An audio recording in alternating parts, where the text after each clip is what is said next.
अस्सलाम वालेकुम लब्बैक या रसूलुल्लाह सल्लल्लाहु अलैहि वसल्लम। Welcome to the platform of Khadim Hussain Rizvi medical service. आज का हमारा टॉपिक है स्प्लीन, रिलेशन, सरफेसेस, एंड्स और उनके डिस्कशन। आइए सबसे पहले तो बात करते हैं कि भाई स्प्लीन है क्या चीज़।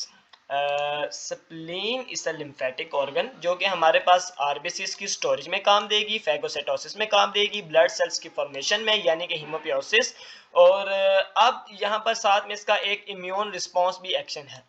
अब यहाँ पर ये देखें कि भाई फैगोसाइटोसिस, हीमोपियोसिस या इम्यून रिस्पॉन्सेज या स्टोरेज ऑफ द आरबीसीज ठीक हो गया, ये फंक्शंस हो गए। What is the structure of discipline? तो देखें वेज शेप लिखा हुआ है बीडी ने, वो किस तरह वेज शेप होती है कि भाई ये दो ट्रायंगल्स मैंने बनाए एक दूसरे के एंटीरियर पोस्टीरियरली, और मैंने इन सारों की जो नोकें हैं वो आपस में जोड़ दी। अब मुझे बताएं यहाँ पर कितनी सरफेसेस बन रही हैं। तकरीबन ये जो ट्रेपीजॉइड, हमारे पास 3 ट्रेपीजॉइड बन रहे हैं। एक ये ट्रेपीजॉइड बन रहा है, एक इस वाली साइड पे नीचे दूसरी वाली जानिब ट्रेपीजॉइड बन रहा है, और एक नीचे वाली ट्रेपीजॉइड बन रहा है, और सामने हमारे पास दो जो है वो ट्रायंगल्स हो गए। यानी कि हमारे पास टोटल 5 जो है वो सरफेसेस बन रही हैं by the 3 trapezoids and 2 triangle. This is called the wedge shape, और या फिर हम इसको टेट्राहेड्रल स्प्लीन को कहते होते हैं कि it is in tetrahedral shape.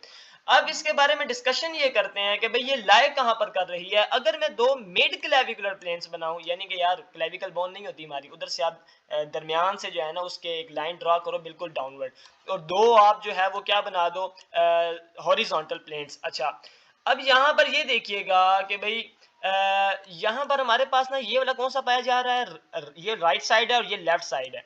अब जो राइट साइड पे है हमारे पास ये कौन कौन से आ जाते हैं, राइट हाइपोगैस्ट्रम, ये वाला राइट लंबर, और ये वाला राइट इंग्वाइनल। इसी तरीके से ये वाला लेफ्ट हमारे पास हाइपोकॉन्ड्रम, लेफ्ट लंबर और लेफ्ट इंग्वाइनल, ये वाले अम्बिलिकल रीजन हो गया, ये वाला एपिगैस्ट्रिक रीजन हो गया, ये हाइपोगैस्ट्रिक रीजन हो गया। जो स्प्लीन है वो कहां पे लाई कर रही है, असल में वो लाई कर रही होती है लेफ्ट लेफ्ट हाइपो हमारे पास कॉन्ड्रम में, और साथ में कुछ पोजीशन जो है वो अपनी कहां पर शो कर रही होती है, एपिगैस्ट्रम में भी।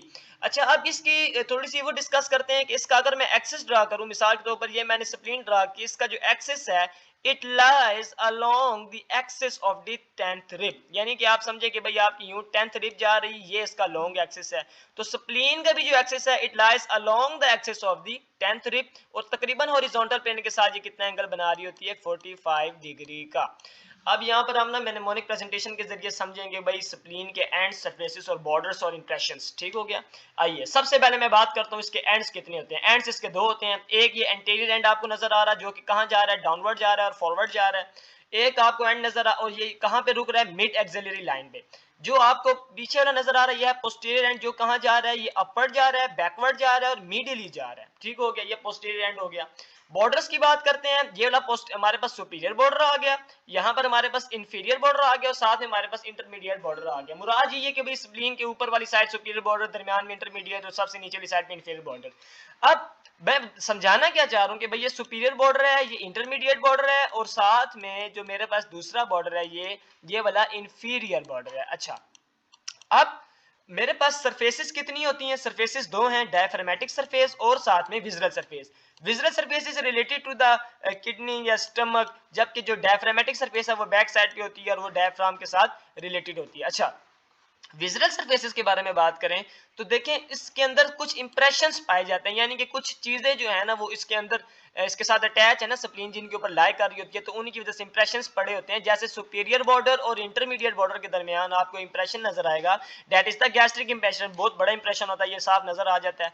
उसके बाद हमारे पास इंफीरियर, हमारे पास जो इंटरमीडिएट बॉर्डर है, देखें पहले वाला सुपीरियर बॉर्डर और इंटरमीडिएट बॉर्डर के दरमियान था, दूसरा वाला इंटरमीडिएट बॉर्डर और इंफीरियर बॉर्डर के दरमियान है, उसका नाम है रीनल इंप्रेशन। अब जो ये मैंने बनाई आपके सामने हीलियम, इस हीलियम और इस रीनल इंप्रेशन के दरमियान जो चीज पाई जाएगी that will be the pancreatic, यानी कि जो पेनक्रियाज है उसकी जो टेल है वो यहाँ पर आकर जुड़ रही होगी। अच्छा, आखिरी जो मेरे पास इंप्रेशन है that is the colic impression, जो कि मेरे पास एंटीरियर एंड के करीब पाया जाता। तो ये हमारे पास एंड्स, बॉर्डर्स और सरफेसेस, माजरत बहुत गंद बना दिया। अगली साइड में डिस्कस करते हैं क्या चीज। ये मैंने स्प्लिन ड्रा की, साथ ही मैंने ये आपके सामने लेफ्ट किडनी ड्रा की और ये मैंने स्टमक ड्रा किया। मुराद ये है कि अब देखें वो जो मैंने आपको दिखाई दी ना कि भाई ये गैस्ट्रिक इंप्रेशन है, तो गैस्ट्रिक इंप्रेशन तकरीबन अब ये लाई इसके ऊपर कर रहा है स्टमक, लेकिन मैं थोड़ा सा आगे करके बनाया, यानी कि इसके मैं अगर पोस्टीरियर साइड पे स्प्लीन पे देखूँ ना तो वहाँ पे मुझे यहाँ पर यूं गैस्ट्रिक इंप्रेशन नजर आएगा। साथ में एक इंप्रेशन जो है जो हमारा कहाँ पाया जाता है, सुपीरियर और इंफीरियर इंटरमीडिएट बॉर्डर में रीनल इंप्रेशन, वो भी देखें बिल्कुल किडनी के ऊपर जो है वो लाई कर रहा है, यानी कि यहाँ वाली साइड पे जो है ना वो हमारे पास इंप्रेशन पाया जाना। अब ये मैंने बना the body of the pancreas, यानी यहाँ पेनक्रियाटिक हमारे पास इंप्रेशन आ गया। ये मैंने हिलम बनाया। अब मैंने हिलम से एक निकाला। अब मैं असल में यहाँ पेरिटोनियल रिलेशंस डिस्कस कर रहा हूँ, यानी कि जी जो spleen it is protected by and covered by the peritoneum. तो अब वहां पर कुछ लिगामेंट्स हैं कि भाई जिसके जरिए हैंग हो रही होती है। मैंने पहला निकाल दिया, that is the lienorenal ligament, यानी कि ये निकला, इसने body of tail of the pancreas को भी कवर किया और साथ में anterior part of the left kidney पे चला गया। ये anterior part of the left kidney हो गया और यहाँ पर जाके हमारे पास इसने लाई कर दी, यानी कि ये हमारे पास जो है इस तरह इसका कोर्स हो रहा होता है।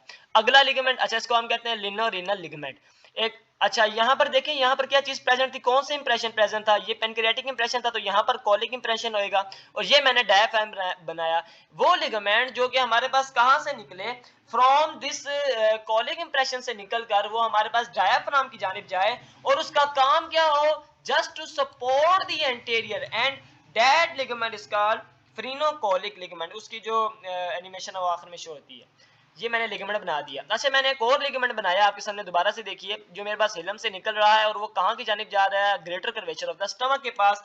इसका नाम हमारे पास है गैस्ट्रोस्प्लेनिक लिगामेंट। अब ये बात याद रखिएगा, आया वो गैस्ट्रोस्प्लेनिक लिगामेंट है या फिर वो लिनोरीनल लिगामेंट है, उसके पास क्या क्या चीज पाई जाएगी, एसोसिएटेड लिम्फो हमारे पास लिम्फेटिक्स और साथ में सिंपैथेटिक नर्व्स। ये आप देखिएगा कि भाई सिंपैथेटिक नर्व्स, उसकी मैं निमोनिक में साथ शो नहीं कर सका कि भाई सिंपैथेटिक नर्व्स और साथ में लिम्फेटिक्स इन दोनों लिगामेंट्स के साथ साथ पाए जाते हैं।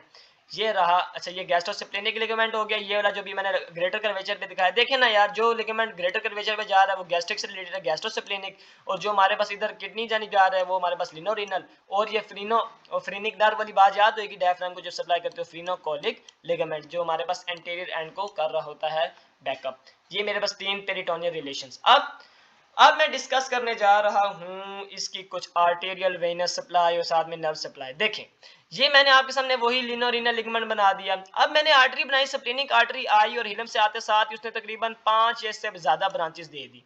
अब ये मैं बता रहा हूँ कि भाई आगे जहरी बात है, आर्टरीज ने आगे जाके क्या करना होता है, आगे जाके जब डिवाइड होती हैं तो फिर बनती होती हैं कैपिलरीज, और कैपिलरीज के बाद हमारे पास क्या बनती होती है, हमारे पास वेन्स।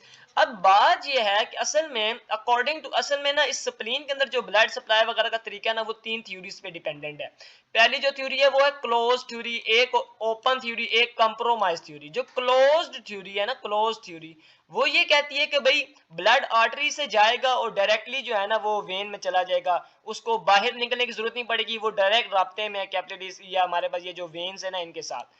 अब ओपन थ्योरी ये कहती है कि भाई नहीं भाई नहीं, ब्लड जो है वो हमारे पास यूं बाहर फैल जाएगा और यहाँ पर हमारे पास वो एक पल्प बना देगा। जहरी बात, जब रेड हमारे पास रेड ब्लड सेल्स आ जाएंगे तो ये रेड पल्प बन जाएगा। अब यहाँ पर ब्लड आ गया और अब ये जो है वाल्स के जरिए इन वेन्स की जो वाल्स है उसके अंदर से फिर वो जाकर दोबारा से जो है आगे कंटिन्यू हो जाएगा। जो कंप्रोमाइज थ्योरी, ये थी क्लोज्ड और ओपन थ्योरी। कंप्रोमाइज थ्योरी ये कहती है कि भाई जब हमारे पास कंट्रैक्ट करेगी क्या चीज, स्प्लीन, तो उस वक्त कौन सी थ्योरी आप एप्लीकेबल होगी, क्लोज थ्योरी। और जब डिस्टेंड करेगी तो फिर कौन सी होगी, open theory. This is the compromise theory, that's it.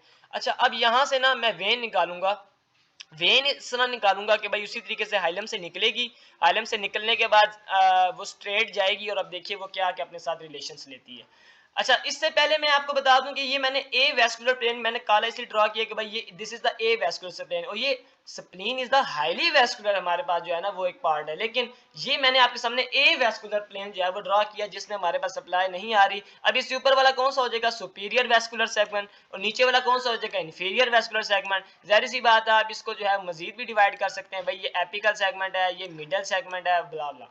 अच्छा अब ये मैंने आपके सामने क्या बनाया भाई, मैंने अब देखें वो वेन मैंने आपके सामने बना दी है।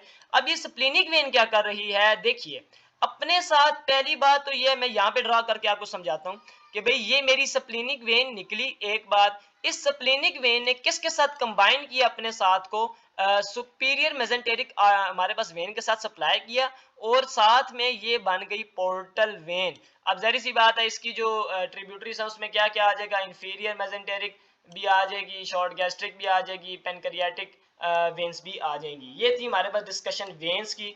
अच्छा, अब ये बात है कि भाई इसका जो हमारे पास नर्व सप्लाई है वो कहाँ से आ रहे हैं, सीलिक हमारे पास प्लेक्सिस है ना, सीलिक प्लेक्सिस, उसी में से सिंपैथेटिक फाइबर्स आके इसको सप्लाई करते होते हैं। एक बात लिम्फेटिक्स की बात है, अलोंग दी ट्रेबिकुले और जो कैप्सूल है, या मैं कैप्सूल की बात करूं या फिर मैं ट्रेबेकुले की बात करूं, कैप्सूल की बात करूं या ट्रेबेकुले की बात करूं, वहां से हमारे पास जो है ना निकल के जो ड्रेनेज होती है वो कहां पर होती है, पेनक्रियाटोस्प्लेनिक हमारे पास यहाँ पर लिम्फ नोड्स होते हैं, जहां पर हमारे पास क्या होता है कि भाई कुछ लिम्फेटिक्स इस कैप्सूल से और कुछ लिम्फेटिक्स इस ट्रेबेकुले से निकलते हैं और कहां पर जाकर ड्रेन हो रहे हैं, पेनक्रियाटोस्प्लेनिक हमारे पास क्या चीज थी, लिम्फ नोड्स के ऊपर। तो ये नर्व सप्लाई हमारे पास सिलिक प्लेक्सिस वाली भी हो गई और ये लिम्फेटिक ड्रेनेज भी होगी। भाई कैप्सूल और ट्राबैकुले में जो लिम्फेटिक्स होते हैं वो पेनक्रियाटोस्प्लेनिक लिम्फ नोड्स, कोई मुश्किल नहीं है इसमें।